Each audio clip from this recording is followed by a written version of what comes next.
Welcome to the EXP Group, one of the leading providers of business training solutions. Please enjoy this presentation and visit us on the web at www.theexpgroup.com for more information. Hello and welcome to today's training video from the EXP Group on ACCA Paper P3 Business Analysis.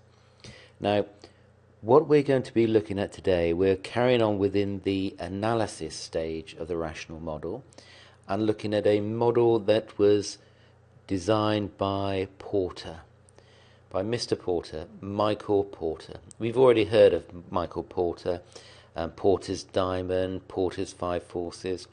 This time he's talking about the value chain, Porter's value chain. Now, as we can see from the diagram here in front of you on page 19 of your Express Notes, this is what is known as a value chain. Just to talk through a couple of the issues here. The value chain gives an overview, gives a bird's eye view of an organization and how the various activities are structured together. It's divided into primary, and primary activities are related with production. It also has support activities at the top, and these provide the sort of background for the effectiveness of the organization. Just to have a look now at the primary activities. To start with, we have inbound logistics. How does an organization get the raw materials into the organization? We then have operations, converting the raw materials to the output. We then have outbound logistics, getting the product to the customers. We then have marketing and sales and any after-sales service. And within the support function, we have the overall firm infrastructure, HRM, human resource management, technological development, and procurement. And all of these areas cover the primary function. Now, according to Porter, how an organization manages this chain will depend on what the margin it makes, the margin between what it pays and what it can charge.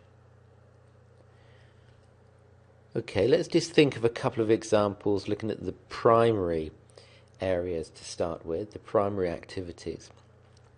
What about a shop? As an example, a shop or a supermarket. So the inbound logistics, the first stage for the shop, inbound logistics, would be getting the products into the shop, getting the goods that are going to be sold. The operations, now I'm going to come back to the operations in a minute because I want to talk about the outbound logistics first. Because sometimes people get a bit confused with the value chain and the shop. Now, in the outbound logistics, that is selling the goods to the customers.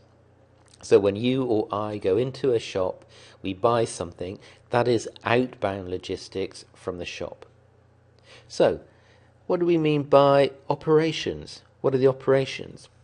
Well, the operations are designing the store layout, filling the shelves, and so on. That's the operations. Marketing and sales.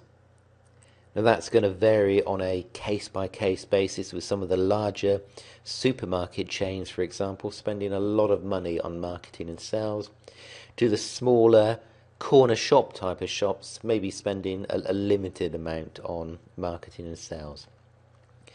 Service, after-sales service, this could be guarantees, for example, on products. Okay, let's just have a quick look now at the notes to this. So, reading through it, the value chain was introduced by Porter. Yes, we already know that. I said that 5 minutes ago. And represents an approach to looking at the development of competitive advantage within an organization. Now this is where the context of the chain comes up, because he says all organizations consist of activities which link together to develop the value of a business. So they're linking like a chain. If you have a chain around your neck or a bracelet or anything like that, they're made up of little links. And together, these different activities represent the value chain. And as I said before, the margin, if you go down here, the margin in the diagram is the added value, which is the difference between the total value of the activities and the cost of performing them. Okay, so that was just a very quick overview of Porter's value chain, which gives a bird's eye view of an organization. And how do companies use this in practice? Well, to fully understand how their business operates and to make sure that the various links are speaking to each other and are working together. Okay, just to wrap up today's lecture, let's talk about a restaurant. A restaurant. Okay, so what parts of the primary activities would apply to a restaurant? So, inbound logistics. What are the inbound logistics for a restaurant? That is getting the raw materials, getting the vegetables, getting the meat, getting the items that they are going to prepare. The operations of a restaurant, well, that would be the chefs preparing and the cooks preparing the meals. Outbound logistics, that is when the waiter or the waitresses serve the food to the customers. Marketing and sales, as the name suggests. And service, after sales service, well, it's probably going to be a limited context here within the restaurant scenario. Okay, so that's just a very quick overview of Porter's value chain. Thank you for listening to today's training video, and please come back tomorrow for the next video.